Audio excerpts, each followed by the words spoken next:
good morning, and welcome all to this celebration of the World Telecommunications and Information Society Day.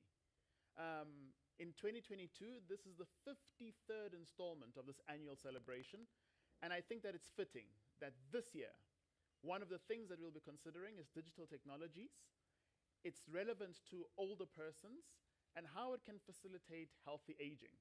A fascinating theme, and we have a lot of experts that we are going to invite to explore this with us. And it should be a really, really interesting, thought-provoking and enlightening conversation. The first of these guests of mine is the national spokesperson for the National Youth in ICT. Her name is Aluana Chokwe, and she's going to join me now. Aluani?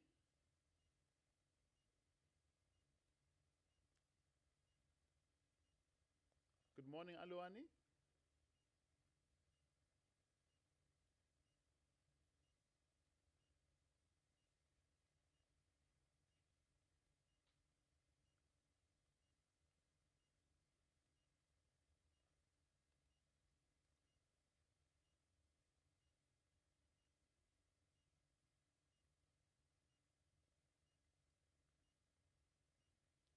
We're just going to try and get Aluani on the line.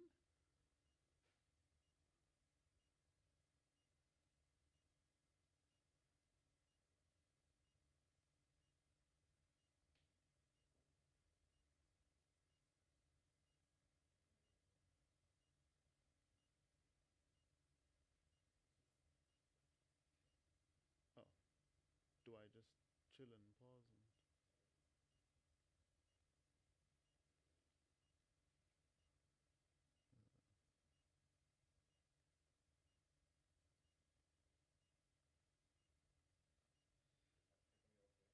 Okay, cool.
count me in, Norse.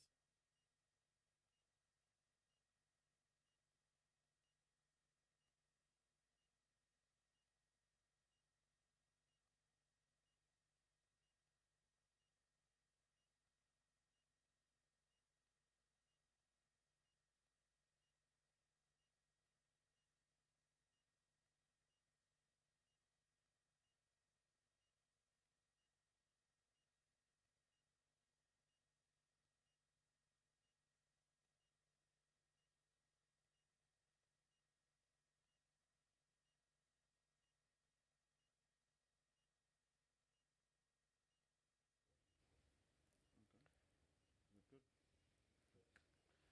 Welcome back, everyone, to this fascinating conversation on this World Telecommunications and Information Society Day. I have with me people who come from a very, very interesting confluence of not only digital technologies, but also a place for healthy aging and a place where there is great relevance for older persons. To help introduce me to this fascinating space, I have Jeff and Tibelo from City of Joburg Libraries. Welcome to you both. Thank you. Thank you so much for having us. Yeah. So since the last time I visited the library, which I must confess has been way too long, amazing things have been happening. Yes. Fill me in on what I've been missing out on.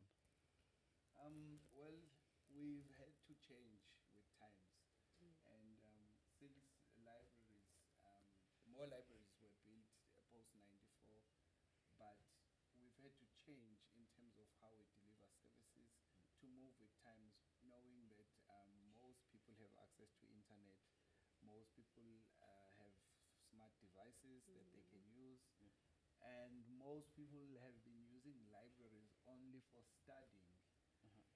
And we need to change that. So we started changing how we deliver services by introducing technology in libraries such as computers to access internet and free Wi-Fi. And we started introducing different programs that focus on digital content and training the communities on how to use the tools. So that has been particularly in City of Johannesburg since 2013, you know, when we introduced computers for people to access internet. Even though there are some challenges with connectivity, like in most municipalities, but I think we've had some great successes in changing the mindsets in terms of how libraries can be used in addition to studying and just reading books. That there's more to libraries. Modern libraries can provide more than just books to read and places to study.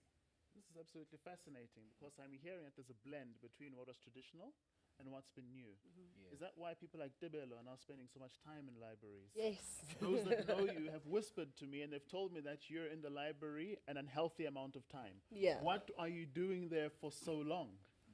There's so much that is happening in the libraries these days. And like he had mentioned, Wi-Fi. Wi-Fi is also a huge component to our libraries. A lot of people come into our libraries wanting to have access to information, wanting to use our internet.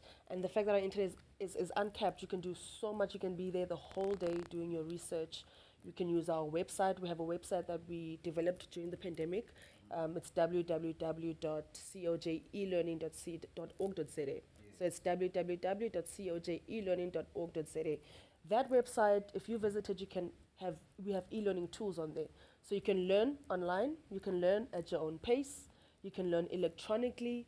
We've uploaded help guides, articles, and it's always up to date. So if you go to the website today, we're heading for the June exams.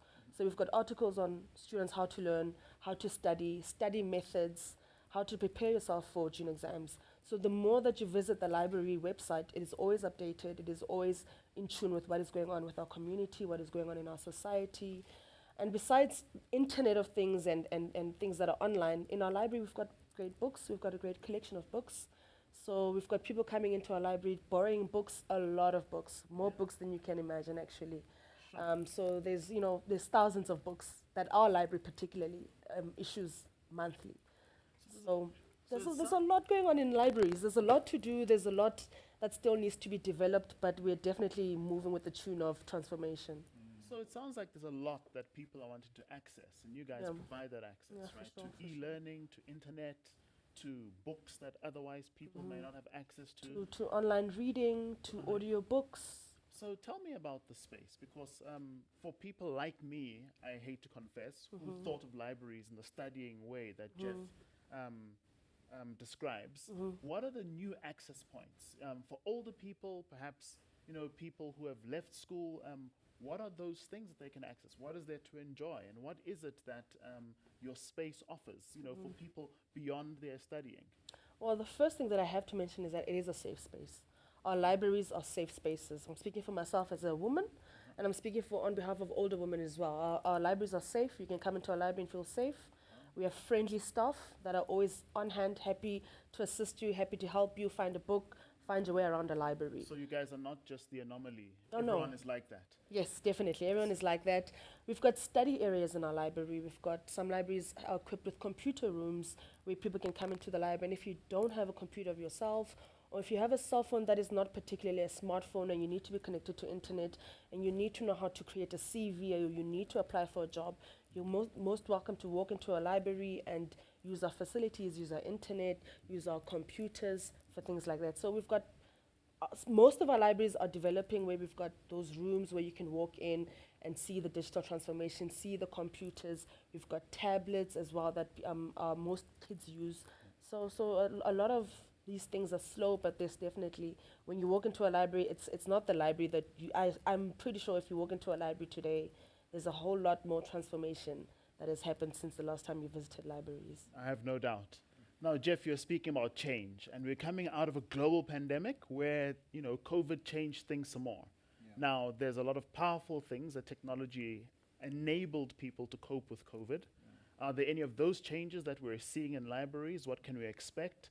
If I went to a library kind of pre-COVID, what are the digital tools and tips that you have for me that I could access from a library, perhaps, that I might not know of? Yeah. Just to add what she has just explained, before COVID, we had these classrooms, we call them e-learning classrooms, where we had computers for people to access, as she has explained. We had a few tablets that were donated that we used with the children, and people were not used to that. Some people, it was fascinating that they can go into the library and use a classroom. So we had to close those classrooms during COVID, and we are currently working on ways of reopening these classrooms, as she says, so that when you go back to your library, you'll be able to access. These are classrooms not in all libraries. We had like 10 to 12 of them, maybe 10, let's say just 10 classrooms in selected libraries. But what happened during COVID, it forced us to come up with ways of delivering services while people are at home. So we started by exploring our social media. We came up with a video series on our Facebook page. It's called Joburg Libraries, the Facebook page. And we produce video series, particularly to address the needs of senior citizens. We came up with some videos that talk about the apps that you can find for senior citizens to read, or for meditation, or for senior citizens to learn how to use technology. We even ran a competition called Teach Senior Citizens Digital Skills, which was a collaboration between a young person and an older person. So that we were teaching them how to use a gadget, how to find information using gadgets, so that when the time comes that maybe libraries have sufficient digital tools, these senior citizens are able to come into a safe space and use these tools. We do not have sufficient tools, I will admit that. Yes. As she's saying, it's a process. So I can't say guaranteed for sure you'll go to any library and find computers. It's a slow process, but we did start the process before COVID. So I would say our transformation started way before COVID. And when COVID came, it found us Right, in the middle of ready. it, You right, know, yeah. it found us ready. And like she also mentioned, us introducing digital platforms such as Facebook, we won an award. We won an international award with an NGO for public library innovation. And the money that we won from there enabled us to develop a website during COVID. This is the website that she's talking about. It allows young people and senior citizens to access information because you can translate it. Even though it's Google Translate, which is, not necessarily the best, but it is something because you are able to read in Sesotho or in Xhosa or in Zulu, which are the popular languages in Johannesburg. But more importantly, the content that we try to curate on that website is to address the needs of different age groups, the children, the senior citizens, and the adults. So, talk to me a little about healthy aging, because this has started to come through in your previous answers. You were talking about an app for meditation. This healthy aging agenda and its linked digital technologies. In your curation space, in your curated spaces, what are some of the interesting things that are taking place there, or what might you point me in the direction of when I'm thinking about using digital technology for healthy aging?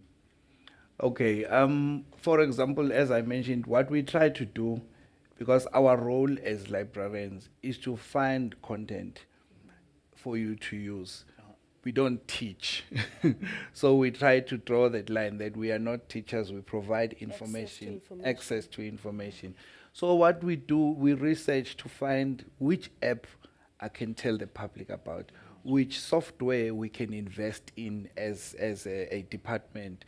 And then on top of that, she's from a branch, a library branch, so there are programs that are organized, and there are certain services as well that we got. For example, we've had a traditional service called, for housebound, people who are housebound, where we would take a mobile bus to the old age homes, and sometimes hospitals. It just depends on which municipality offers that. So I can't say for sure that all of those are available in the city of Johannesburg, but I'm talking broadly in libraries. They have those services. This is where you reach out to the senior citizens who are at home relaxed to bring them books. But now technology comes into play where if you cannot, during COVID, for example, you cannot get there with a bus, or it's social distancing, you cannot get to them. The idea is to invest in gadgets that you can loan out. We are not there yet. That's where we're hoping to get. You can loan out gadgets that are loaded with books. And you can use the website as well to encourage them to access some of these ebooks, because we've got there's an app called Overdrive, which the province subscribes to, and we also sometimes subscribe to if the agreement is still there. So that app, people can register and download books, borrow books, on the app. There's also an app called LibriVox, which is on our website under e-resources. It's an app where senior citizens can use audiobooks because some of them cannot read. So for me, it addresses those issues of healthy aging and giving them access to things that they can use from home, things that they can come to libraries and use with our help. So, and then in addition, is the training tools to use those things like such as tablets or online reading and books. Because a lot of the senior citizens still need training. So it's a matter of, hence I said the friendly staff. It's a matter of a senior citizen walking into a library and, number one, being comfortable because it is an environment that they're used to. It's books, it's paperback. But number two, being friendly staff also encourages senior citizens to ask questions when they see computers around us, when they see QR codes on the walls. It encourages them to ask questions. What is this QR code? In our libraries today, we're trying to go paperless. So if you walk into a library and you're not a member of the library, you would need membership. So there's two ways that we do our memberships. The second one is more implemented because of our senior citizens. But basically, you'd walk into a library and you'd scan a QR code, and the QR code would populate a membership form, and you'd fill that membership form in, and then you'd, after some days, receive your membership. So sometimes you'd have a senior citizen walk into the library, and it is an environment that they're obviously used to, but they are not expecting that to get membership, you'd have to pull out a smartphone, and then with that smartphone, you then connect to internet, task number 2, and task number 3, you then have to scan the QR code, wait for the form to populate. So it's about them walking into the library, us being open, offering the training that they need to use these services, how to use your smartphone, what is a QR scanner, how to use forms online, how to use Google Forms. So it's small bits of training that will help us when we start to develop and get those tablets. When they're at home, they will then remember the training that we've given them, how to use computers and stuff like that. So it's a lot of it is mostly training. Yeah. Training and preparing us. And for what's to also, come. like she's mentioning training a lot, the key component of our what we call e-learning services in City of Joburg is digital literacy. And our digital literacy has been focused on youth and senior citizens. Reason being, the group in the middle, which is us, anyway, we have access to training, formal training. We have access to the tools at work, but the senior citizens are at home. So we started training in selected libraries. We had a wonderful program for senior citizens where we were training them on how to use computers, just basic computer skills. But after that, we trained them on writing, creative writing, so that they can write stories using the skills that they learned during the training. And we are actually working on publishing those stories. So it's actually a wonderful story. I wish we were to be publishing those stories today to celebrate this day. But Tebelo is doing a wonderful job as well in helping us edit those stories, because these are stories about their lives coming to Johannesburg, about their lives during the apartheid era, about their challenges in Johannesburg. But it showcases how technology helped them to write these stories. And it addresses healthy aging in a sense that if you've got a story to tell, It gives you the voice. it gives you the voice that if I die, City of Johannesburg would have published my story. Somebody will get to know the story. And on our website, we've got a page called Get Published. This is where we try to help aspiring authors, but that's where we will try to publish this particular book on these stories. Sure. Quite a lot's been going on. I'm really liking a couple of things. I'm liking the fact that there's access to gadgets, access to tech, access to training, access to the ability to do things in an advanced way, access to be able to publish myself. I have access to all this curated content, which helps me with my healthy aging. You've focused on the youth and you've focused on older persons, which I think is a wonderful thing to bring together. I love that program about, getting a young person to teach an older one certain things. I've really enjoyed the fact that there are many, many things that you are doing to keep broadening the access. And we have noted that there is more that you continue to do. And I think that our viewers are going to get a sense of all the opportunities in the libraries, and they're going to want to get involved. So with all of that, and with all of that to be grateful for and to admire and to want to get involved with, I want to say thank you to you both for coming to share this wonderful space with us, and thank you for your relevance. Thank you so much. And I just want to say the website again. The website is www.cojelearning.org.za. Please visit the website. If you're a young person watching this, tell your older person that, in each household there should be at least one senior citizen. And if there is, give them the helping hand, show them how to use their phone, show them how to use laptops, show them the website. And let's just one at a time, one step at a time. I think we're going to bridge that digital divide between the senior citizens and us. Especially the digital literacy part. On the website, there are 3 different online courses, but particularly for senior citizens, the Microsoft digital literacy focuses on the basics, and they use cartoon type of training, which is easy Very for simple, someone. very easy, Very simple. So that all those links are accessible on the website. Ladies and gentlemen, there you have it. I look forward to you using this wonderful service, and I can't wait to hear how the libraries are going to transform your relationship with digital technologies. Thank you so much. Thank you for having us. Thank you so much for having us.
Welcome back to you, our viewers. The next panel, the next expert that we have for you is Aluana Chokwe.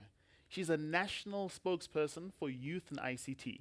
She has some thoughts around the experience of youth on this Digital Technologies Day, and I'd like to exchange a couple of ideas with her now.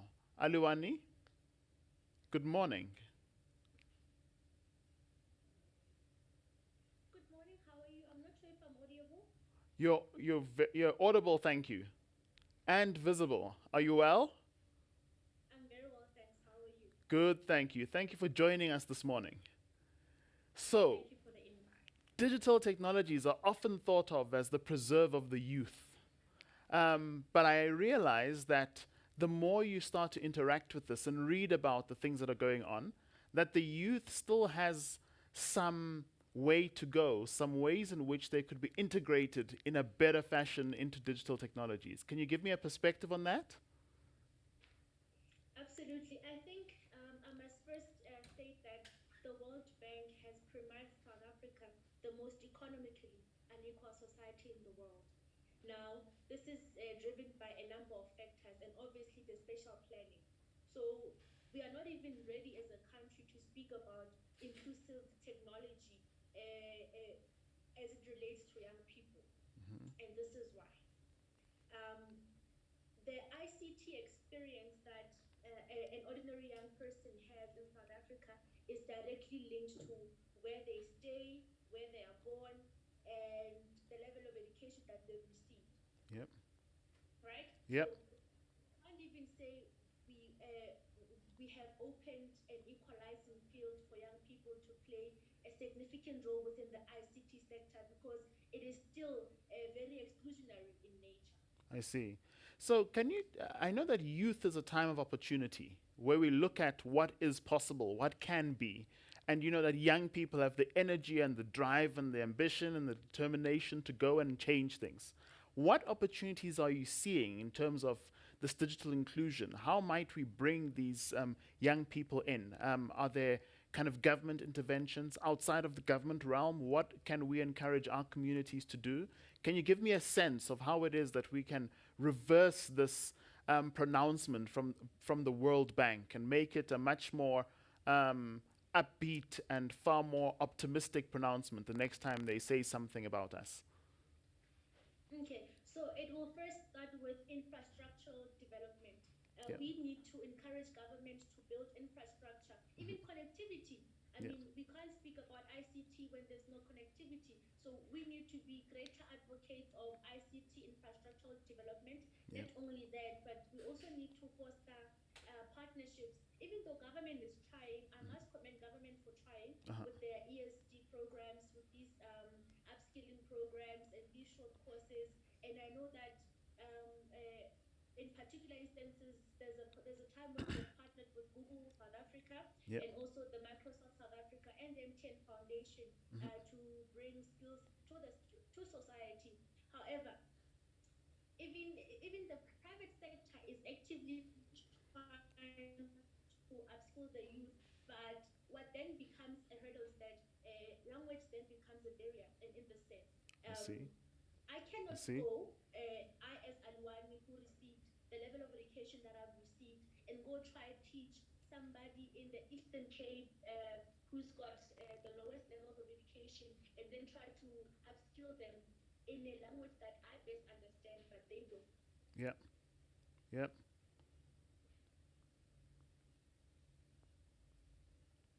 In respective provinces whereby we take ICT education. But overall, we need to foster public-private partnerships so that there's also going to be accountability and sustainability of the programs that are carried out. I mean, if government partners with, let's say, the MTN Foundation, and then we say government is putting in so much money and the MTN Foundation is putting so much money to incentivize the programs, and then at the end of the day, we also say we will put these particular graduates of this program into particular entities whereby they can directly and practically utilize the skills that they have. Yep. But most importantly, we need to attract infrastructural development so that we do away with the special planning.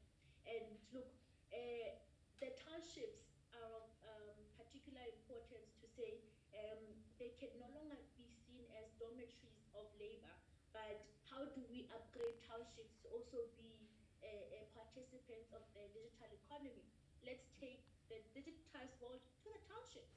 Yeah. Let's start by making sure that we have a lot of Centec towers or towers of broadband in Franco connectivity. We Yeah. need connectivity for them to be active participants and to also build that curiosity within them. We need to build stable internet connections. We need to build Wi-Fi or broadband or fiber connected homes in society Mhm. so that those that have means or access to devices can also start being curious, like a Yep. little child will be curious. They Yep. take a phone and then they discover a game. Yep. You never know what a young person can that has the means or the access. And what are the big opportunities that you're hoping the curious young people who are able, let's say, to make it to a library that has free connectivity or makes it to one of the Tswane free Wi Fi spots and they have a gadget and the connectivity aspects continue to improve in some of the projects that you've mentioned?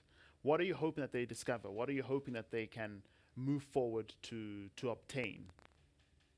Okay, so before I answer that, so in 2016, when they have just reconnected the city of Johannesburg Wi-Fi, I think Yep. it went online around 12 a.m. And a study was done to determine what people were doing the minute it was introduced, and it found that 70% of them were on websites looking for jobs. Yep. So we do not necessarily have the full comfort to explore what connectivity will do for us, because what is immediate is looking for a job, looking for a job, looking for a job. Yep. However, look, um, uh, the beauty about it as well is that there are opportunities. I Yep. mean, you find Chinese companies online saying they're looking for South Africans that know English to Mhm. teach their children English. So you can actually connect via your cell phone and teach a child in China English. You can be on social media and um, market a brand, and then you get paid for it. You get Yep. incentivized for it. You can even do um, surveys online and enter competitions. But majorly, people, the South African youth do not have the comfort to be creative when they get access to the internet. I think of major importance would be, let me look for a job. Yep. So we also need to first address the issue of uh, jobs being available, Yep. simultaneously as developing the particular skills for the jobs that they want. Uh-huh. However, we also need to nurture their creativity. Perhaps then we should now reconsider even incorporating into the curriculum to say, let's put technology as early as grade one, because I think we do technology as a subject from grade four. So Uh-huh. but now let's move away from technology, speaking about all the industrial revolutions that have passed Mhm. that will no longer now be relevant. Yep. But now let's answer the question of South Africa and Africa has played a spectacular role in the epochs of 1G to 3G Yep. and within all the industrial revolution. What is it that we can do now to Uh-huh. make sure that we also become active participants? So let's also put it in the curriculum. So there's two things I'd like to explore. I like your example about the fact that young people are looking for jobs. I think it's critically important, especially in our society. I also like that you hit on a point that teaching English in China is something that digital technologies allows you to do that might not otherwise be possible if digital technologies were not available. So I think that that's one thing. If you had some advice for some of the youth that are able to get to the city of Joburg free Wi-Fi and look for jobs, what are the tips and tricks there? And then also, if I was somebody here who was part of the private sector, who was part of a foundation, part of government, who's listening and wants to get involved in overturning some of the challenges that the youth are facing, what other prescriptions would you suggest outside of making sure that jobs are available? Tricky question, very tricky, but I'm happy that you asked that particular question. Look, for us to make society work, we also need to put in the work. Yeah, For instance, let's say I I am like a that. Ali and I'm passionate, or my field of specialization is this, and I ask myself, what is it that I can do to better the life of the next person? Look, I'm in ICT. I'm in a position of saying to companies, hi, I'm from Intavazo in the Free State, and I've identified so many young people who are not doing anything. Can we look into an incentivized good thing? Actually, government also incentivizes training of young people in the private sector. For Yeah. instance, I can take as Aluanicho Incorporated, let's say I'm an IT company, and I'm approached by someone to say, please take these 30 young people. I'm actually able to go to government and say, hi, Sasita, incentivize me. I've taken so many young people, and you speak about skills development as much as it is part of my CSRR. So we need to be active Yeah. participants in the development of the country. Look, it's not something that we can Yeah. put to government to do, but we also need to do our part. Government I, will work if we put in the work as well. And also, I think there's an issue of willingness. For instance, if I mention teaching English in China through the internet, one would say, hi, why would I do that? So we also have but these neoliberal stereotypes that also hold us back. And I think that is something that we also need to change. And the psychology, uh, one person says to me last week, we as uh, the youth have a problem of entitlement. We are entitled and we are expecting to be given. And look, to a certain extent, I had to uh, agree, even though at that moment in time I could not agree. I never want to be wrong. yeah. I denied it, but I think we also need to be active participants in our development. Aluani, I think that that's a great sentiment to pause on.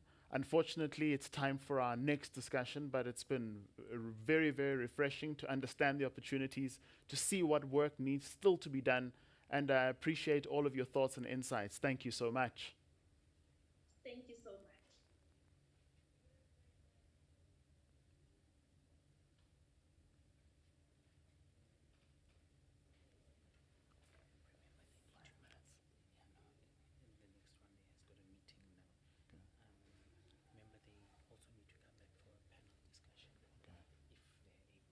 Okay.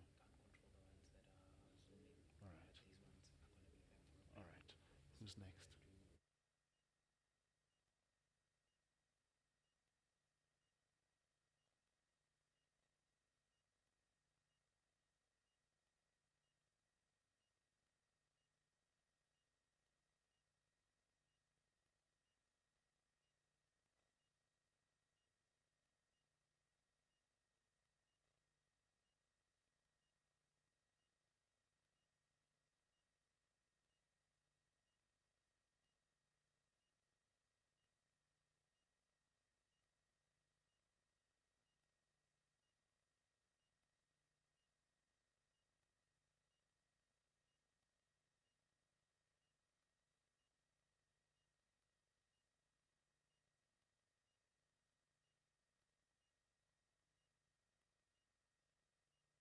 Matapela's surname? Mzizi.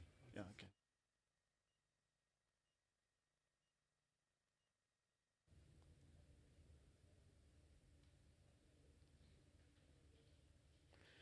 Welcome back to you, our viewers.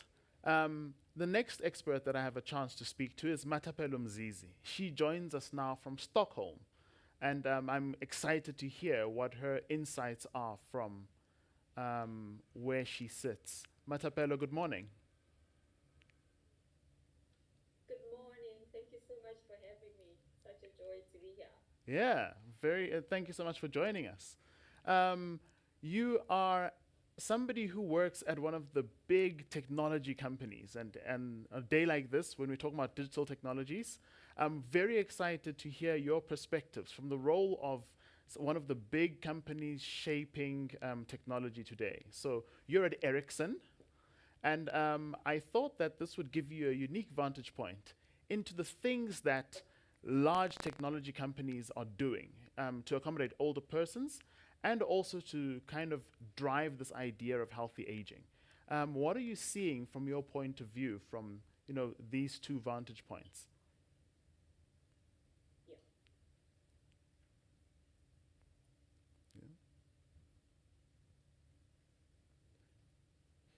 So from a corporate point of view, how are you seeing the integration of older persons? Yeah, I think that's a very important topic that I think we actually, to be honest, we don't talk about it quite often because we focus Sure. a lot on young people, but Yeah. then we forget that young people at some point as well, they're going to be part of the aging population.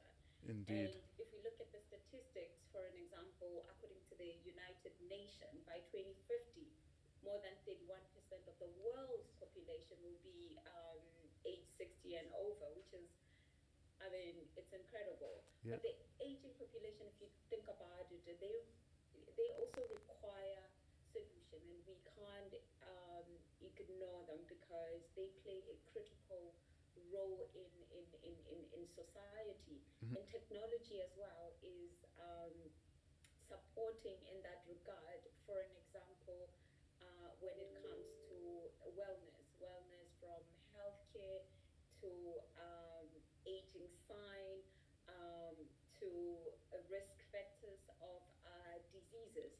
Yeah. But if you apply technology such as artificial intelligence, you're able to detect these challenges or these diseases at an early phase. And that's the role really of technology, and where we really see the benefits of technology, even with young people as well, with the wearables, you know. Yeah. I think a majority of people, they have Apple or smart watches Watches, yeah. where they're able to track and monitor their wellness, and that is done through technology and connectivity.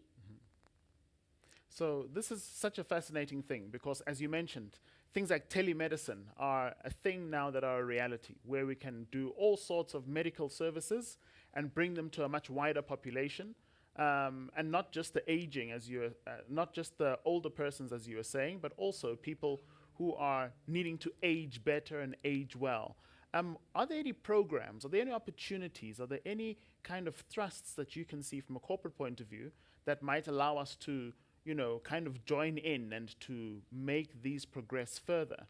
I ask this because we've just been speaking to people who are in the youth side of things, and they were looking for opportunities to get in and to join in and to move, digital technologies further as, some that helps older persons.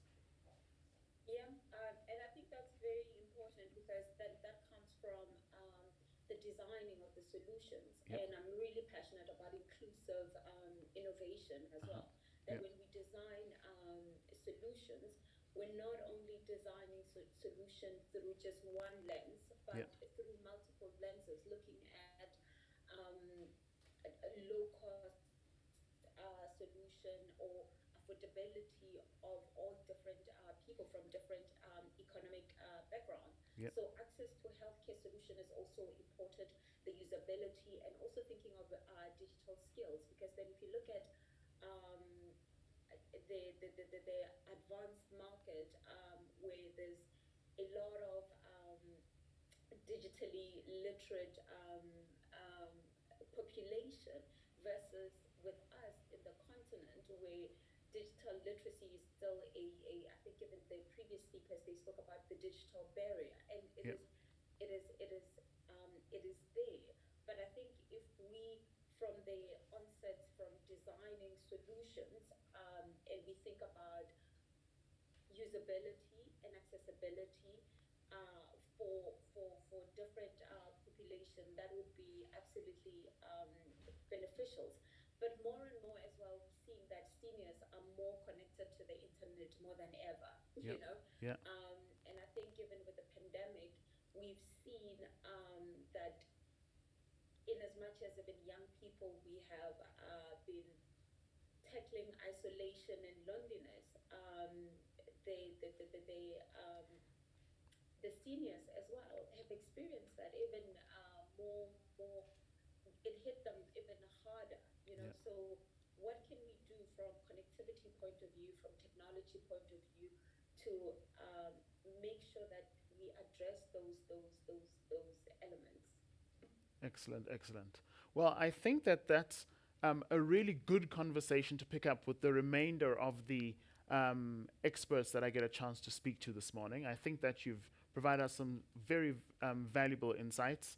The idea that there is there are things from the COVID pandemic that we still need to deal with. The loneliness, for example, that you're talking about, the fact that the world is moving much more towards a much more aged population, as you pointed out statistically. And I'm hoping that we can use all of this technology that we have at our disposal to arrive at a better aging process and to make the world a better place. So I appreciate your insights and I appreciate your comments. And I hope to speak to you again soon. No, absolutely. And I think very much thank you for this really important conversation. But I think just to wrap up as well, I think it's important that we ensure that connectivity is a critical infrastructure. Yeah. You know, Yeah. we shouldn't ignore that. And I think the different players need to secure that we have connectivity to be able to design these wearable solution, also helping different intergeneration also, but Sure. also looking into the benefits of the larger society, because the UN SDG 3 is focusing on ensuring healthy lives, promoting the well-being not only of the Sure. seniors but of all ages. Sure. And yeah, thank you so much for this opportunity. It's just been an honor really participating in this. Matapelo, I have hope. There are lots of connectivity people that we get a chance to speak to today. You, chief amongst them. There are other players as well from different perspectives. So I'm very, very optimistic, and I'm looking forward to how this connectivity divide might be bridged. I appreciate your thoughts there. Great. Thank you. Thanks. Bye.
Welcome back.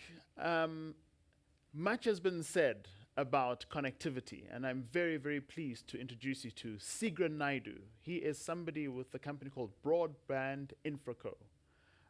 If ever anyone has got some ideas around connectivity, somebody who has broadband in their company name should be someone with insights and a whole lot of help. So will you please draw your attention to the insights that Sigran has to share with us.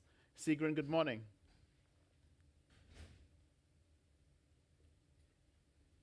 Good morning to Hastings, and good morning to the panel. It's really a privilege and a pleasure to be here on this panel to share with you some thoughts today on your topic of old age and digital technologies. Thank you so much for being here. I'm sure that you've heard much about the issue of connectivity. I thought that this might be a good place to start. I know that someone like you works a lot in the field of connectivity. Could you give us a sense of, the strides and, even the challenges that exist in the world of connectivity? Yeah, today, you see, ICT can, potentially support older adults in making decisions and, increase their involvement and participation in the developing knowledge-based economies of the world.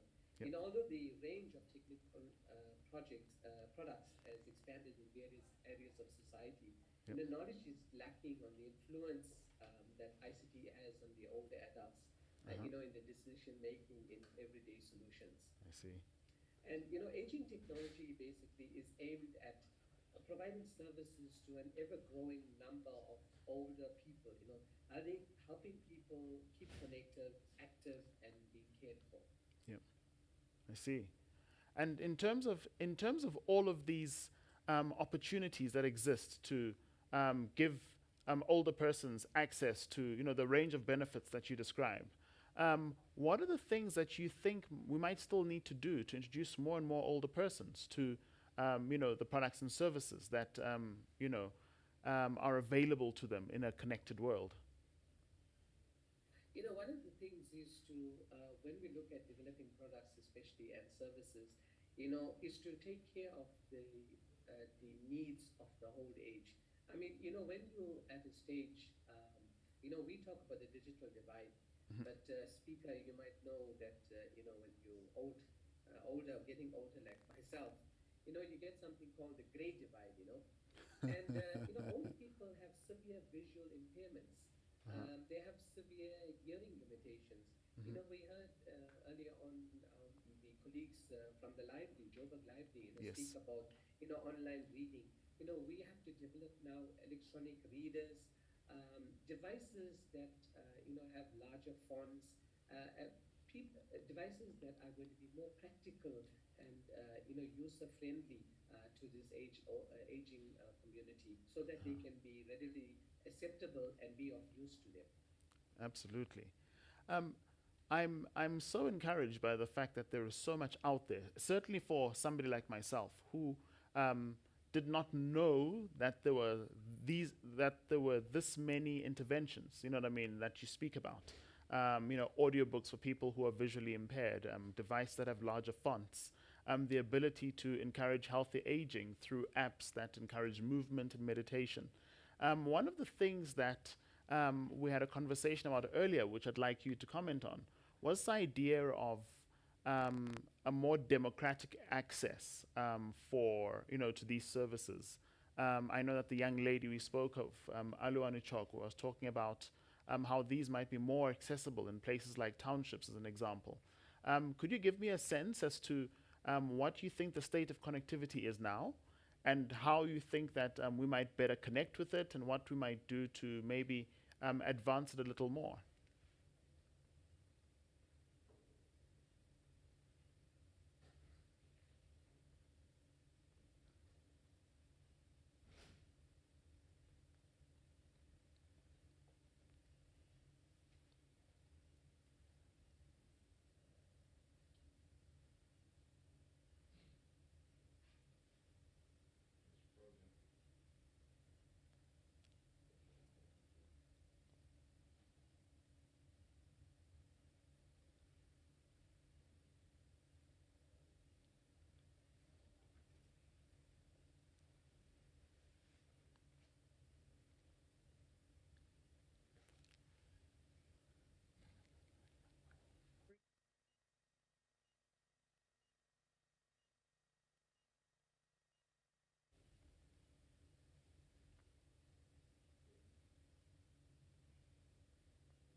Hi, Sigrid.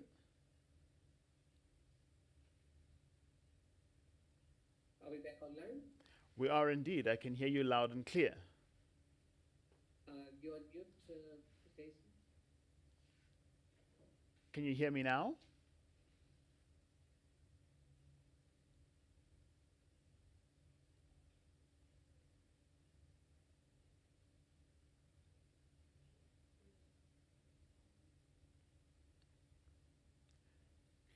Can you hear me?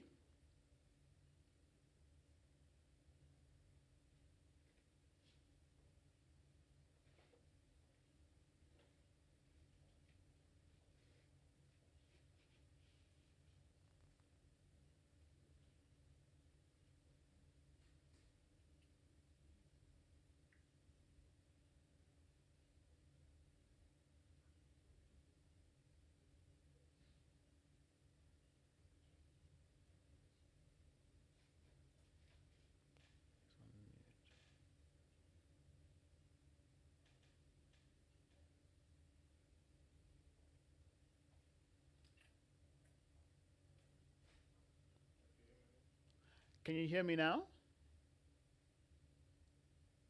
Yes, I can. Excellent. Sorry if you can just repeat your question. I got some bits of it, but I think the connectivity was giving us a problem. Yeah, no problem at all. I think that you're talking about the gray divide and you're talking about this digital divide. And I know that you're on the on the frontier of winning the connectivity battle. And I know that there are some places that are better served with connectivity than others. Can you give me a sense of what you think the state of connectivity is? Is there anything that we might not know? And also, what can we do to better connect with the connectivity that exists at the moment? Okay, no, thank you for that question. I think, I think you sort of, Mr. Speaker, are hitting the nail on the head. The thing is, when we talk about, being part of this digital economy and inclusive, there is a big part of it that is very, exclusive. If you look at the wider geographic area of South Africa, and this has its roots in discrimination and everything else, and the wide geography of South Africa. But as my company, as part of its drive together with government to address some of these needs, has identified 8 disadvantaged districts, and we have started providing connectivity to facilities, basically to schools and to the clinics, to sort of increase that. One of the other projects is, and one of the key projects that government is rolling out is the SA Connect project. And one of the lead players is Broadband Integral, together with other department state-owned entities. So we are trying to address this growing divide and provide connectivity so that these communities can then get an opportunity to be part of this digital economy, and then so get access to connectivity and all the knowledge-based services that we speak about, in this forthcoming fourth industrial revolution. Well, Sigrid, strength to your elbow. I really wish you all of the best. I know that when you talk about things like telemedicine and the fact that you're rolling out connectivity in clinics, these things bode well for having more people included in this really, really vital piece of infrastructure for our economy in our age. So thank you very much for sharing that with us, and I appreciate your insight. Thank you. Thank you, Mr. Speaker.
Welcome back. It's been a fascinating discussion. We've spoken about so many things on this World Telecommunications and Information Society Day. We've spoken about connectivity, the role of the youth. We've spoken about what this connectivity is used for. We've spoken about surprising and integrated places and spaces like libraries, the various services that they have for us. And now I'd like to shift gears and to talk about the exciting world of gaming. I have with me Clive and Takatso, who are both game developers. And beyond entertaining us, I thought that we would try and look at this from the angle of digital opportunity, and they can tell us about the world of gaming, how the youth can be integrated, what jobs are like, and if they really are playing or if they really are working when they leave the house in the morning. Clive, I think that this is something that you should take. Honestly, we are playing. Even here, it's been a ball of a time. The whole gaming industry, we've started the whole journey since high school. Yeah. We started creating games from 2013, 2014. Yeah. By the time we were about grade 11, grade 12. Yeah. So even the journey of starting and going into gaming, I remember the specific day we were playing FIFA and we were playing Call of Duty. We're like, but what if we created our own FIFA? Yeah. Or what if we created our own specific game? And I think it also speaks to how the question is talk about how the youth can get integrated into this. I think a lot of people wonder how you can actually start, or people assume that it's difficult to start. It's not that difficult to start. The only difficulty is the opportunities and the funding that you need for actually going inside the gaming industry. Okay. Because when we started with our first game, which was called ANC Apocalypse. And the reason why So what apocalypse? ANC Apocalypse. ANC Apocalypse. Not ANC, just A and C. Oh, Apocalypse. okay. We played with the wording. This As I said, we play a lot. No. We played with the wording specifically to get that attention. It's an important clarification. I'm glad. No affiliation with any other organization or anything out there, but yeah, we played specifically with the wording to get the attention, and so we can actually start selling the PC copies, so we can get the funding to create more games and buy more equipment, so we can actually scale up our businesses. Okay. Yeah. So I hear you saying to encourage youth to get into gaming, let them play FIFA and Call of Duty. Is that Let them play. The whole point of it Okay. is let them play, because I think a Alright. lot of people take the whole industry. I know the IT industry is a very big industry, but people take it too seriously. Okay. And I think that's the whole reason why we thought we're crazy enough to think that we can make it. And I think that's the whole point of it. If you're crazy enough to think that you can actually start and making games, you can actually do it. Takatsu, tell me. Yeah, that's when the Takatsu, creativity tell comes. me about this, right? Because there are a lot of nervous viewers now. They've invited us here to talk about digital opportunities, and they said we must just let people play games. Connectivity is limited, data is expensive. What are these boys on about? Give me a perspective here about what is it in the commercial opportunity side of gaming that you see as worthwhile letting people just play. In this one, I would say that you know what, gaming gaming is a very big thing. Okay, so all I'm gonna say is that people that when it comes to commercials and everything, I think gaming is pretty big when it comes to that. I don't know if I'm making sense right now, but yeah, gaming is pretty big when it comes to that. Like, especially. I just wanted to weigh in on this one. Yeah. Specifically when it comes to that, the one thing that also helped us a lot was the Rage Expo, which was cancelled during the COVID times. Well, the Rage Expo was also one of the reasons how we actually were able to connect with other companies and actually start collaborating on the games we started. Was even with ANC Apocalypse, the whole expo made it way huge. Because everybody, when they saw the poster, they started laughing. They wanted to ask what's happening. Was the main character at the time was I don't want to name his name, but I think he's quite known. Okay. Former president. Yeah, former president. Yeah, we'll just stick with that. So the whole commercial side of it, that's the whole point. The whole commercial side of it was selling the PC games. Was our games currently are on Google Play and PC. Okay. So even with that, with Google Play, they're all currently free. So free to download it. But then on the PC side, that's when we sold it for 200 and 250. Awesome. Okay. And so I'm so interested, right? Yes. In the sense that now you've got a game. You needed some skills, right? You said something about funding, equipment. You've got Yes. Rage Expos and Yes. all of these types of things. Tell me a little about that world. Like, so I've started. I've gone to my Joburg library.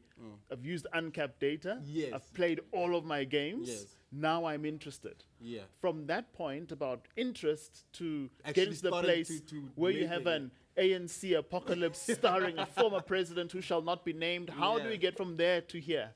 I wanna be honest on this one. In terms of the education we had, in terms of IT, we were taught Delphi, which Okay. wasn't the mainstream coding platform or anything Alright. of that. Was the coding language we use is usually Java, C++, and C#.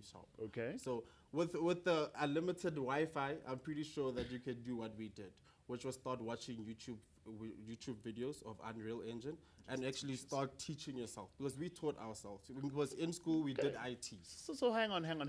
Taka, to tell me something here. You just had connectivity, went onto YouTube, learned Delphi. No, not Delphi. Delphi was taught in school. Ah, but okay, then, But okay. then the main programming languages that are currently used, it's Java, C#, and C++. Okay. Yeah. In So- high school, they taught us Delphi. Okay, in high school it taught Yeah. you Delphi. And only from grade 10. Only from grade 10. Yes. All right. So how much of education would you say came from the internet, and how much of that would you say came from school? I want to be honest and say most of it came from the internet. All right. Yes. Because How the whole- important though is the school start? Like, I think would you have been able, right, to go and find Unreal Engine and do all of those things if you didn't have a start at school in terms of programming? I think it helped us in terms of getting through the door, but it didn't help us for the long run. Okay. Because the whole point of the system that they taught us, it has limitations to it. Because it's better to give a child in school the whole program, a whole platform, so they can be creative instead of limiting them to a certain language that can only do certain things. If Okay. now I teach you maybe Python or maybe a different programming language that you know specifically that is only limited to a certain level, it also limits you in your creativity in terms of you can't go further in terms of what you can do because you're limited to what you're taught at that moment. All right. So here's what I'm interested in. We spoke now to a whole range of things. Connectivity being one thing. That when people get connectivity, they're looking for jobs. Seemingly, from what I hear, you guys have got a job in the gaming industry. Yeah. Certainly, it sustains you. You're able to buy more games, and I'm not sure gamers seem to buy even The more PlayStation games. 5. And I'm yeah. able to buy the PlayStation 5. Right? For everyone who loves console, they know how much that costs. So They Exactly. know it's quite hefty. So you guys are playing games, making games in order to buy more games. All right. So like, look, no judgment here. You can do whatever you want to do Yeah. with your hard-earned gains. But I think it's an important thing because this seems like a big field. You were mentioning that this is now a massive field. We've spoken at least about, there's lots of other things like the Rage Expo and these things that connect to other companies and funding. How do we get more people into this field? There are lots of people, I'm sure, who are also saving up for PS5s, buying games for PS4s, you know what I mean?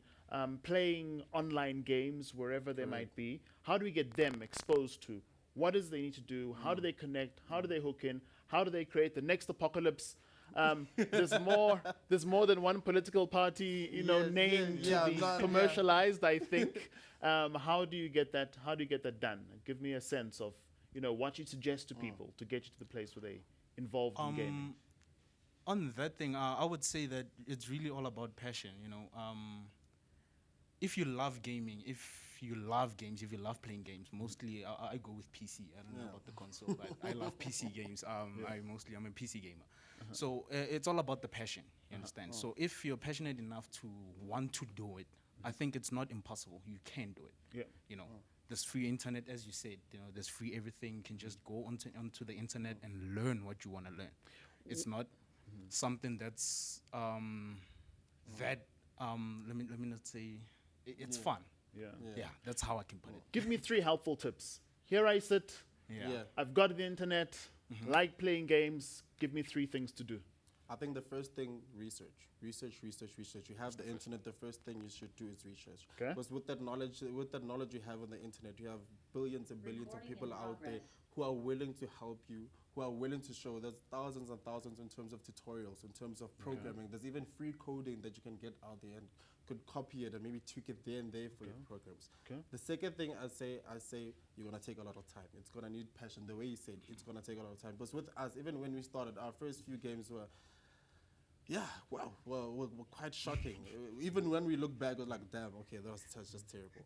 You need the time. You need to actually, you won't start today and make your first game today. You won't start today and Yeah. become the next Mark Zuckerberg. You won't start today and make your next Twitter or your Snapchat or anything of that sort. To get to a certain level, a certain scale of such apps or any game, it takes a lot of time and passion to it. The third It's tip. disappointing. I thought I was going to be a millionaire by the time this is ended. Yeah, you see, We've been in this from 2014. I think Yeah. we'd be millionaires by now It's for more the than amount of 7 time we years spent. now. And It's the the 8. yeah, Actually, yeah. exactly. So even with the third tip, I'd say you need unfortunately you need the proper tech for this. Was in with the engine we're currently using, and it's about like 32 gigs of RAM, and just RAM alone is expensive.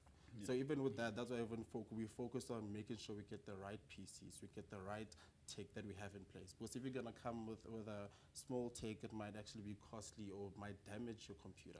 Because the programs that we're running, imagine you're using a program to create a program. Yeah. So imagine the amount of capacity that needs. See. Well, ladies and gentlemen, here you have it. People who play for a living and they're trying to convince us that it's work. I'm sure that you'll hear a little more about it later. But for now, thank you so much for sharing your passion, your at least your provocation to let you play games. Yes. I'm not sure that everyone's on board, but it's something for people to hear. Yeah. I appreciate your time. No problem. Thank you very Thank you so much.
their take or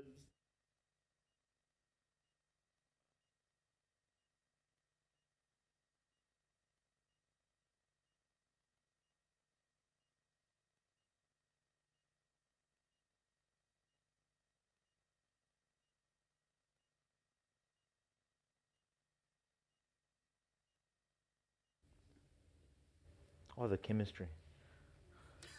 Oh the chemistry. You see this thing fell off. I tried to tell you guys that this thing was not on properly.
Welcome back to you, our viewers. What interesting conversation I have for you in the next segment. I have with me the CEO of ABT, Mr. Tulankuman.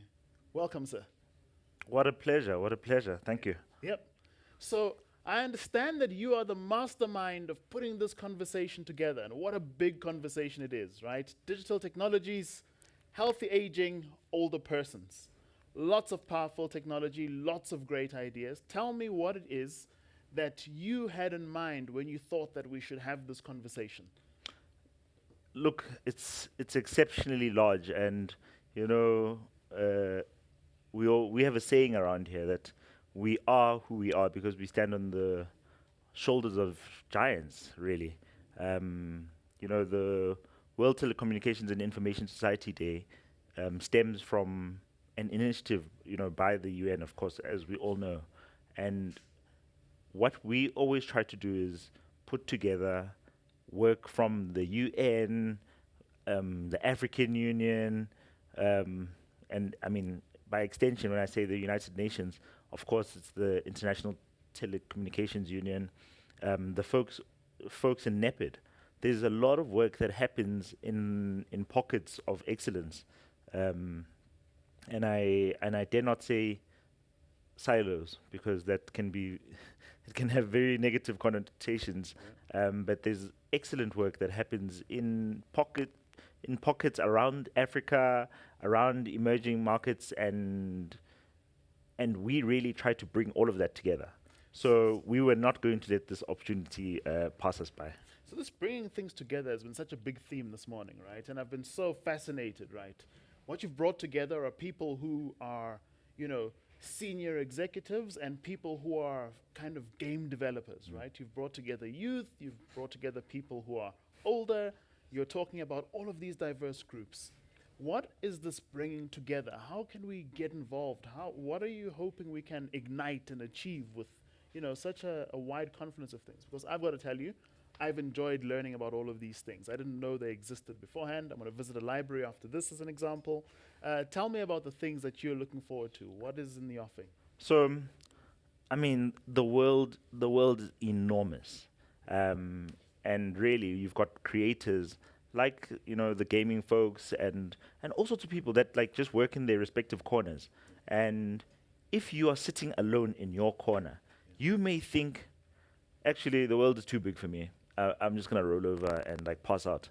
But really, when you merge what we do around here, we put together like e-learning systems, learning management systems, and you've got the folks from the libraries which use these learning systems and well, LMS, learning management systems. They use them to reach communities. So you've got folks that create, you've got folks that consume, you've got folks that even by extension distribute. And the collaboration is not just a buzzword. Collaboration is a huge thing for the emerging markets, even really like industrialized markets. Collaboration is so big, it takes your little and my little, and it makes it a lot. We're able to scale. We're able to, grow our businesses, impact society a lot better. So collaboration, cross-collaboration, co-collaboration, those are not just buzzwords. You hear them. I mean, in the financial sector, there's a lot of talk around cross-collaboration because you must upsell and you must cross-sell. So that is evident in every last sector. So in the world of scaling, of course, and scaling is a big thing. It's exceptionally important. And I always give the example of salt. World War I, there was a shortage of salt. And today we've got excess salt. You buy a packet of anything and it's got excess salt. And if you're trying to add more salt in there, you're just probably going to end up with bad health. Yeah, it's not a recipe for healthy aging. It really isn't. It really isn't. Yeah. But it stems from scaling. Yeah. And that's all we ought to be doing. And you don't have to do it on your own. You've got executives that understand that we don't have it all figured out. Quite interestingly, I've seen a lot of executives leave corporate and they want to be startups. Yeah. And that's the world that we live in because they understand that the small are eating the big with this fourth industrial revolution. Yep. No, sure. I'm not getting distracted about, eating the big and adding salt to them. I wanted to... There still is this idea of impact, right? Because one of the things that I'm starting to see is that, if you've done this any length of time like I have, you know what I mean? There are a lot of things that we used to speak about in the future tense. And today we've spoken about them in the present tense. And yes, there's stuff that we also want to do, but there's also a lot of impact that's taken place. You know what I mean? So we actually have 2 young black gamers who are in it. We have people who are like, our state infrastructure like libraries provides safe space for access. It allows you to train. It allows you to do all of these things.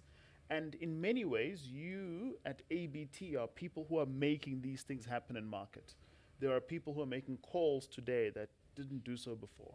They have connectivity today that didn't have yesterday. So as somebody who is playing this game, right, of impact using this powerful technology, what are you most excited about? What are the successes we don't see? You know what I mean? Because I'm encouraged by the things I've heard, but also what are the things that we still need to aim for? What are the things we still need to get to? I mean, give me a sense of those. Very interesting question because it's easy to look at us as an example and say, the folks at ABT have so much fun. They create systems, they create solutions, and they have fun with them, and they just tinker with these things, which is true. And while that is true, it remains critical, and in when people talk about something being critically important, that repetition is really for emphasis.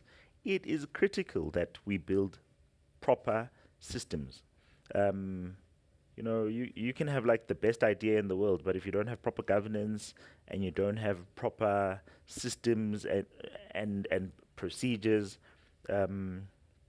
you're a little like a person who won the lottery last year and has nothing to show for it this year.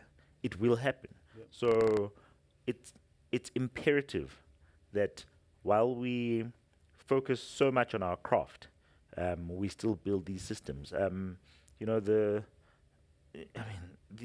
These guys are young, but they're gamers. Do they understand that they are doing the same thing that, say, Bill Gates was doing a couple of years ago with Xbox? Xbox Live was designed. Well, Elon Musk sold his first game for $500, so I'm taking their numbers. I don't want them to forget me when when they get to $200 billion.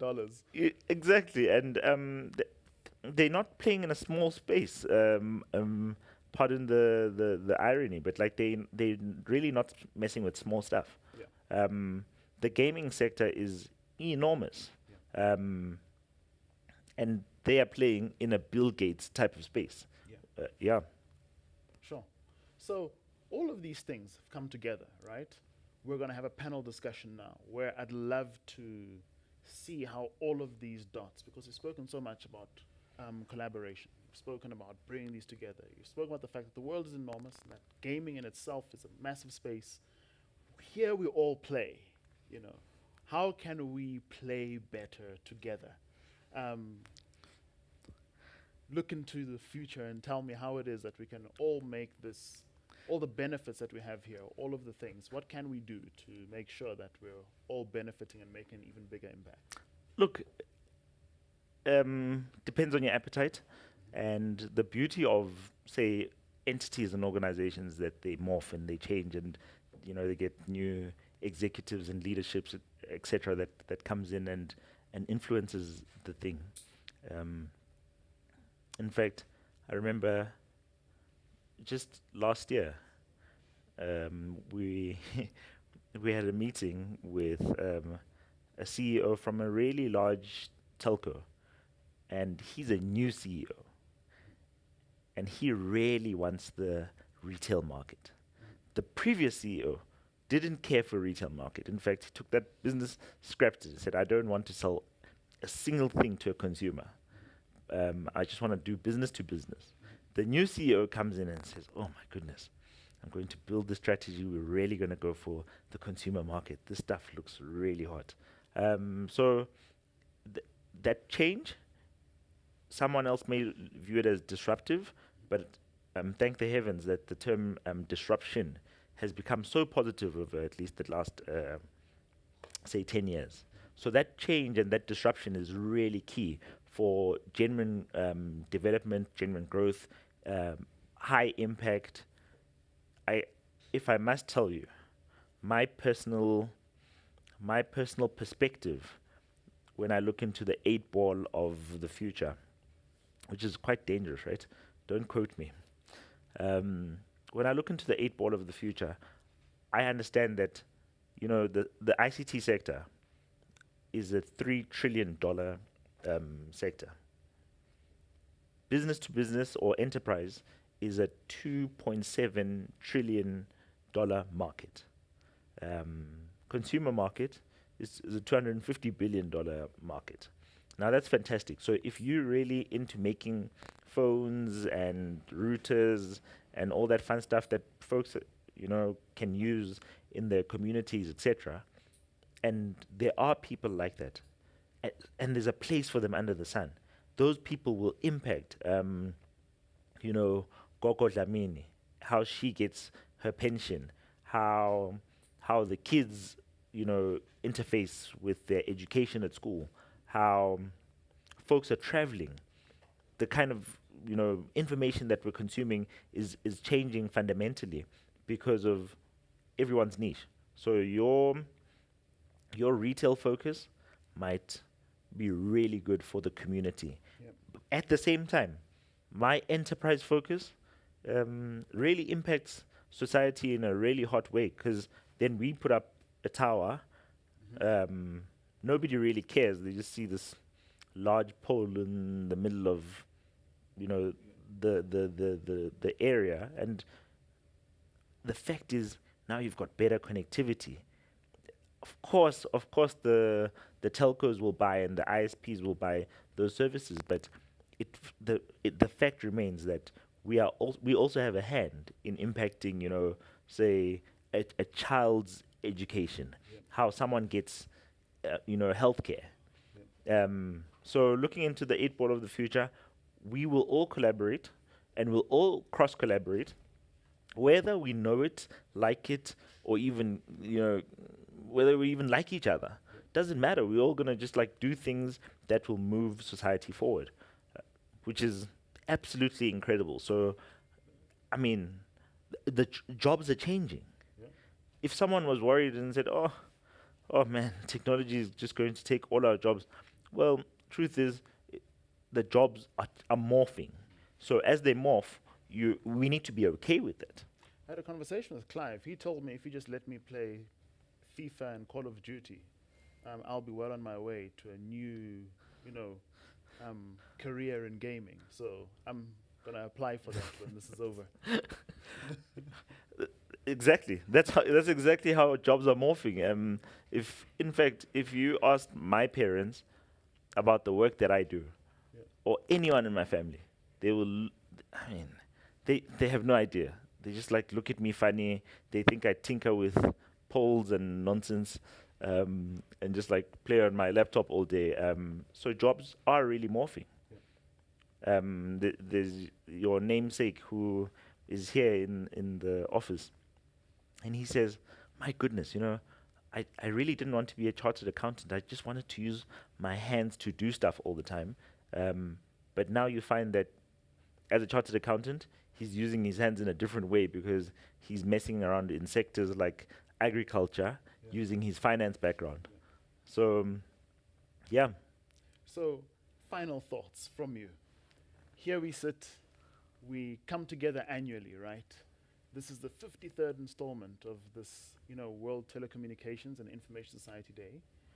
Reflect for me on where we are now and the things that you hope for the future. Next year, when we sit here, what would you like to have seen? What would you like to have achieved? You see, that reflection is a bit tough because it doesn't start here or last year or any of the events that we've had. In fact, quite frankly, I always think about the giants that came before us. In this country. I mean, only a blind person would, and blind to the facts, right, would think, we are competing. Nobody's competing. The CEO of Vodacom is one of the most seasoned ICT folks that we have in the country. I think about him. I think about, Irene Shanley, and I think about Andile Ngaba. I think about my late father Muzi Makai. I think about Vusi Ndlovu from Tinte. Those folks built a platform from a research perspective. They built a platform where you and I can do whatever we want to do. Like, we can start a fintech company like this evening. We can start a fintech company this evening, go to market before the end of the month. 13 days, that's hot.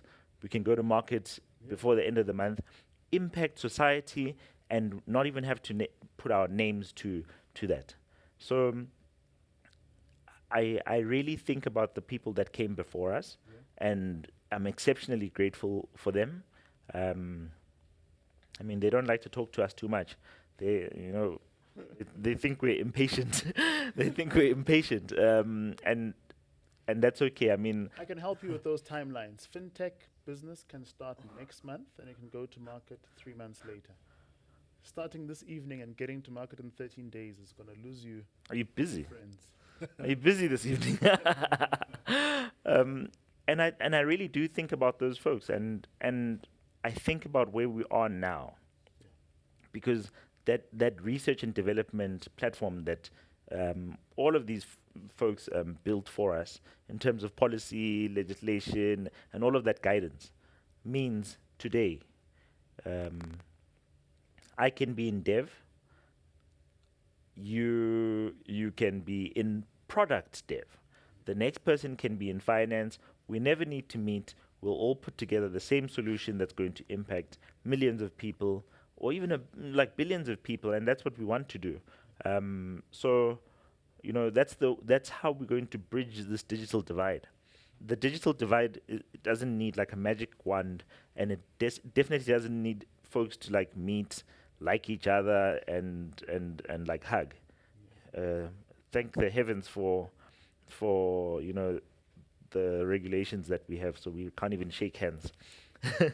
But we're not going to bridge the digital divide by meeting and meeting about meeting. We really are going to bridge it by you producing what you need to do in your corner of the world, um, you know, and me doing the same. So if I'm able to provide connectivity on industrial scale, and gamers are able to enjoy all of that connectivity, they don't need to know me. Quite frankly, I also don't need to know them. We're all just doing what we need to do in the world. I mean, the metaverse is like changing the game. Um, you know, just virtual reality. I think about virtual reality and how our kids are going to be exposed to career expos. We do our career expos every year, in the week of June 16. But the way that our kids are going to be exposed to those career expos is fundamentally different. They're just going to put on a virtual reality headset, and they're going to be a doctor for a day. They're going to be a nurse for an hour. They're going to be an accountant for the next 3 hours. So we're seeing greater scale in our exposure to the world, and that helps all of us impact the world better. I mean, I have a neighbor who said this. His son says, "Oh yeah, I made quite a lot of money off NFTs." At the time, I didn't know what NFTs were. This was like 4 months ago, and I said, "What are you talking about?" He said, "Yeah, I just sold this painting for 14 million rands," and I said, "Is your son okay?" Like, he just said 14 million rands. And he's like, "Yeah, my 14-year-old boy just like made 14 million rands." So the world is changing, and we need to be part of that change. But we especially need to make sure that folks that are, the lowest of the lowest, if you will, in terms of, you know, income levels, we need to make sure that we bring the poorest up as fast as possible. Don't leave anybody behind. That's what closing this digital divide means to me. I mean, the ITU made sure that this year it's about aging and bringing digital technologies to the older folks. And I thought that's funny because in Africa, like 75% of the folks are really young. Yep. Um, I think that's where the healthy aging comes in. They're like, well, the 16-year-olds in Africa still are going to have to think about this aging thing for the next 80 years. yeah, that's productivity on another level. Yeah. But I think that it's been a pleasure to hear your reflection on the people that have come before us, the platform they've given us, the ways in which you're going to be engaging the youth in the future, and I'm excited to see all of that. And I appreciate your thoughts, and I appreciate your time, and I wish you all of the success in doing things, tinkering on your laptop, playing with polls, not meeting gamers, but providing them with services that can scale and hit 1 billion people. Thank you. Thank you so much for having me. I appreciate it.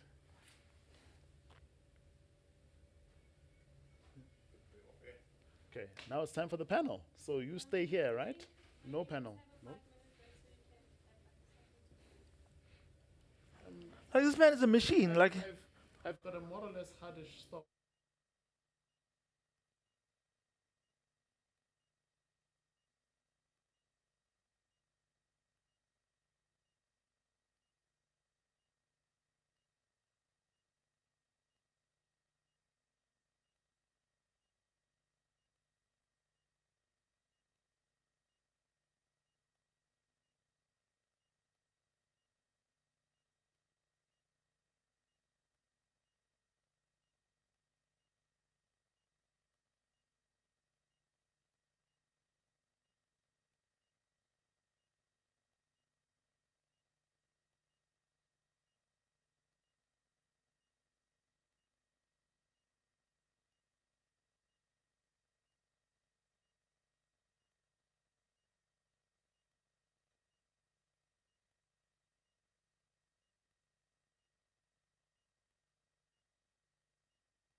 Ladies and gentlemen, I think you'll agree with me that it's been a fascinating morning of conversation. One of the things, though, that I think we needed to pick up on is the health implications of this powerful digital technology. I saw some, raised eyebrows when the gamers amongst us suggest that sitting and playing games is a really healthy way to approach the issue of aging. I thought that what I would do is I would give them the first say in how it is that things like gaming can help us with healthy aging. And I would like to hear from our panel of experts, people who have got a high degree of exposure and a lot of expertise to share with us and how we might make our aging process healthier using digital technologies. But to the playful amongst us, Yes. talk to us about the health implications of gaming. How healthy is it? How will it cause you to age? In terms of the health implications, I'd want to focus on one thing, and I'd want to focus on something that has touched me personally. I think throughout the entire show, you've seen I feel like I'm quite a bubbly person, but I wasn't like that at first. Because gaming, what allowed me, through gaming, it allowed me to express myself. It allowed me to actually become more free. Because in high school, I was quite the shy kid. I was quite the nerd. I'd be the outsider, the loner. But through gaming, I was able to find my happy place. It honestly helped me to avoid depression and going through roads that I honestly thought I'd go through, studying drugs or marijuana or anything like that. Gaming was my escapism. It was my way to escape the harsh realities of high school that I was able to face. All right. So it gave you some mental health and it gave gave you me- an escape. It gave me. Oh, sorry. Oh, okay, yeah. Guys, from your point of view? From my point of view, I would say that gaming actually. Wait, should I talk about myself? How it helped me? You can. It helped me better with my eyesight actually. I used to have a really bad eyesight. I used to wear glasses and everything, and it actually helped me really bad. Really good actually. Sorry about that. So let me understand this. You used to wear glasses. You played Yeah. games, no longer need glasses. And as time go, I don't know if I outgrew it or it was games or what, but for some reason it just helped.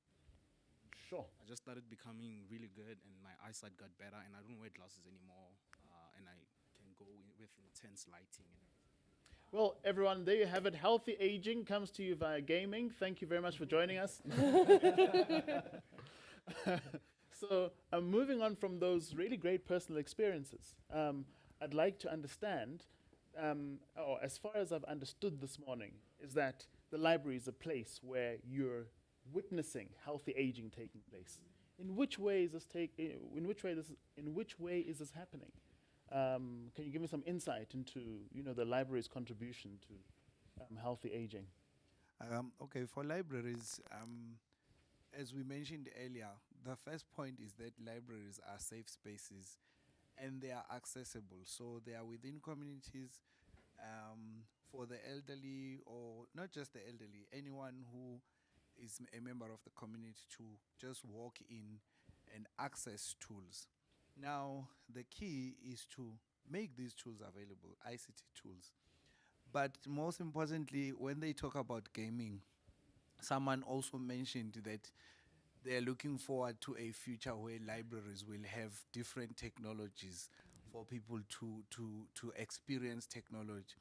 So that's what we would like to see in libraries. And we have started, having computers is a start where people can learn to use computers in their own pace, unlike when they go to a college to learn or in a training center. But in a library, an elderly person can just go there to be relaxed and have a librarian assist them to learn how to access Wi-Fi, to learn how to play a game, for example. We've got young librarians who are passionate about technology.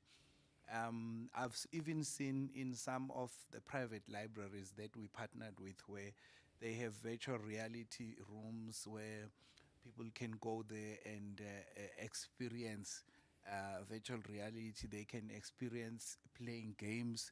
The game experience that we took some of our librarians to that space, they were able to see the possibilities that there can be in public libraries for the communities. So for me, I think we've started, but we can do more to bring these technologies for people to experience technology at any age. But she's from the branch as well, so I don't know what her experiences were. I think just to touch on what you're saying, it's for me, I'm more looking of what is possible than what is already being done. We know what is being done. We are constantly talking about it. We're constantly promoting it. But I'm more interested in what still has to be done and what are the possibilities for the future of our libraries. For me, when I think of technology, I think of apps, apps that are going to help us in our library for circulation, for book suggestions. We can even have apps for healthy aging. Apps, let's say you have a tablet that can help you read your heart rate in a library, or you can walk into a library and have a monitoring machine that will tell you to say, okay, your heart rate is this high or this low, or how many steps you've taken. So it's just in my future, when I think of it, I think of a fusion of health and reading, putting them together, putting the two together, because that's I've noticed a lot of the demographics of the people that are coming into our library are interested in. They're interested in reading books, but at the same time, they're also interested, because a lot of the older people from our neighborhood, they walk to our library. So you'll find a lot of the older folks walk into our library. So that tells me, and they'll tell you, oh, I live up the road, or I live 2 blocks away or 3 blocks away, and I didn't want to drive to the library. So they'll walk to the library, and then they'll get a book that they like. They'll sit around a bit, ask for certain books, and then they'll leave and they'll walk. So if we can fuse the books and the health in some way in the near future, I think that will be. Yeah, and also just to add to that, one of the things that we are doing is empowering staff, because if we want to introduce innovations, we have to have skilled librarians who can work, like as she's explaining, how do we help the senior citizens to use technology and play games if our staff members themselves don't have the skills? So we have librarians who are doing digital innovation course at WITS. We are introducing them to online courses that can help them understand things like artificial intelligence, augmented reality, virtual reality. And in future, it would be nice to have a situation, like she's saying, where you go to a library, you use a tablet to do all your health checks, or we borrow you a tablet that you will have at home to use to check your health, to use to look for books, to use to play games, and then you bring it back. Right. So, picking up on the walking theme, somebody who I see walking with his laptop in hand often is the gentleman to your left. On those short walks with your laptop, what are you seeing as digital technology's ability to add to this healthy aging? The possibilities with healthy aging. Such a disaster. If I'm still walking with this laptop, it means it's not working much. So, look, the future is really bright, and there's magnanimous opportunities that we're seeing, come to fruition, whether or not we like it. You can either be part of it or you can just observe. The fact is, we're seeing more folks. I mean, gaming as we understood it 10 years ago, before Oculus VR, was simply sitting in front of a PlayStation and just playing a game. In fact, if you think about 20, 30 years ago, it was a little console, probably a Nintendo or whatever, and it wasn't quite stimulating. Today, you've got virtual reality, augmented reality, for the gamers. And I like to tie that with, say, the libraries.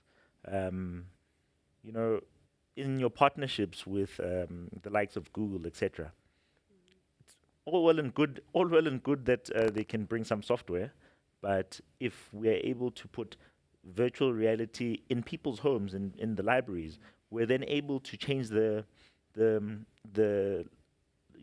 library visit experience, if you will. We're able to impact, how we get consultations, if you will. I don't know about you guys, but I don't like having to up and leave and go to a hospital or a doctor, etc. So if I'm able to interface with the doctor from where I am, my goodness, that makes me so happy. In fact, I actually wish more people could have a doctor come to their office. But now we're able to use technology to bridge that gap. And what that does is it actually assists smart medicines.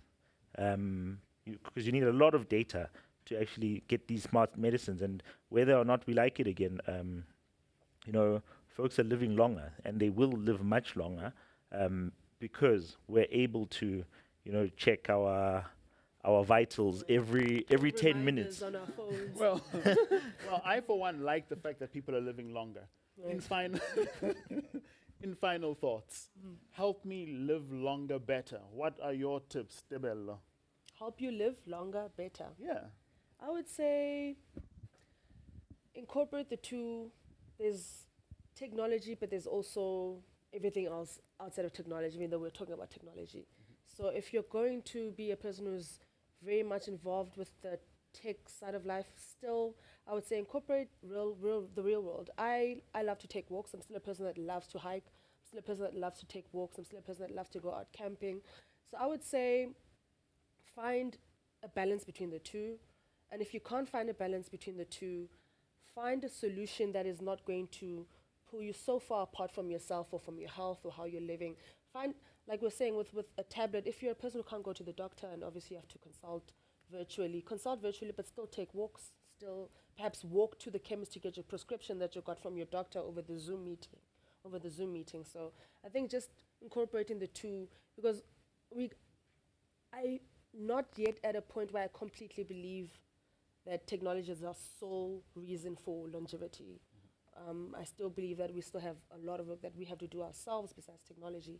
Healthy eating, healthy walking, taking our meds, taking our vitals, and all those things. So I think incorporating the two, and if you're a person who can't take your meds or forgets to take your meds, use the technology to have a pill reminder that will remind you to take your pills. Have a sleep monitor on your app, on your phone when you sleep, so you know how your sleeping patterns are and such things like that. So incorporating those two, I think, could be a step forward into increasing our lifespan and longevity in general. Okay, I hear that. I'll start with a walk.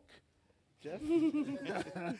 I really love her points of merging the two, because we always have people who fear technology, thinking that we are discarding traditional ways of doing things. So I really agree with her.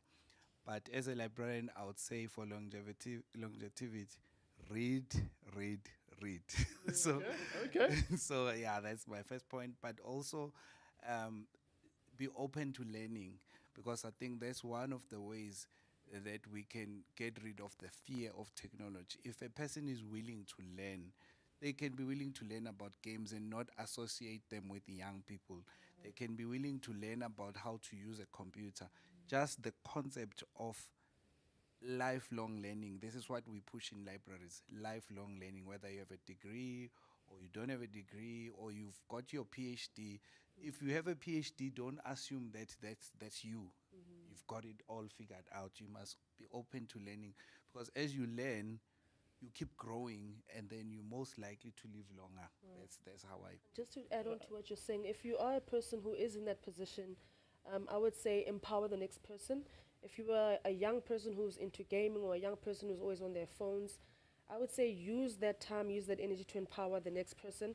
Empower your grandmother, empower your aunt, empower your sister, and everybody else that needs those skills, anybody else that is trying to read and does not know that libraries still exist.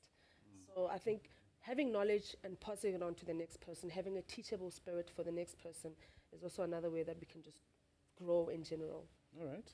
Now I'm going to leave the librarians, because a librarian always has another book. This was Jeff's point. Even if you have a PhD, you've not read enough. I'd say don't take life too seriously. Because from a gaming perspective, I think that's the one thing that has always helped me, and that's the one thing that has honestly helped us even start. Just believing in yourself, and as just taking the first opportunity and saying, okay, whatever happens, happens. Because I know I'm not saying live life recklessly or don't think about the repercussions of whatever you do, but as gaming has taught us to relax, to calm down, not to with everything that's happening in life now, with fights, with corruption. There's numerous things that actually could put you on a downward spiral in terms of life. But just relax, take a chill pill, and play a game. Don't forget to set a reminder to take that chill pill. Yes, no, definitely. Yeah. Okay, from what he said, I would say that at the same time, don't be too caught up into games. I I don't know if y'all know this thing, the multi what is this? Meta universe. You can create your own character. You can be who you want to be in real life. You understand? You can create your own character. You can drive whatever car you want to drive. So people get caught up into those things. You understand? So they get a bit lost out of reality. So I would say just know how to balance the two. Just be in between. Don't be too much on this side or the other side. Ladies and gentlemen, this seems to be the best place to leave it. A caution to balance things out. The power of digital technology on the one side, but the reality of life outside of what will be the metaverse and the gaming verse and the library and the laptop walk in the office. We've been encouraged to take walks periodically. We've also been encouraged to be the character you want to be in life. I think what this tells us is that the power of digital technologies can enhance our aging. It can also be relevant to older persons. But in all that, we are hoping for a better life, and we have the power in our hands to do it. I hope that you've been empowered with insights, some tips, some tricks, some pieces of knowledge that you didn't know existed about how to achieve this. And I'd like to ask you to help me thank all of the people that have weighed in this morning. I'm certainly going to do a few things differently, and I look forward to seeing how this powerful technology helps you in the year ahead. My thanks to everyone here who has been patient and gracious. People who've tried to connect Zooms, one of the modern challenges of the world. The people at ABT for hosting us and for the conversation. I hope it continues after this. The people who'll do it on YouTube, make sure to use the comments. And I look forward to hearing great stories in the time to come. Thank you so much, and I wish you a very happy World Telecommunications and Information Society Day 2022.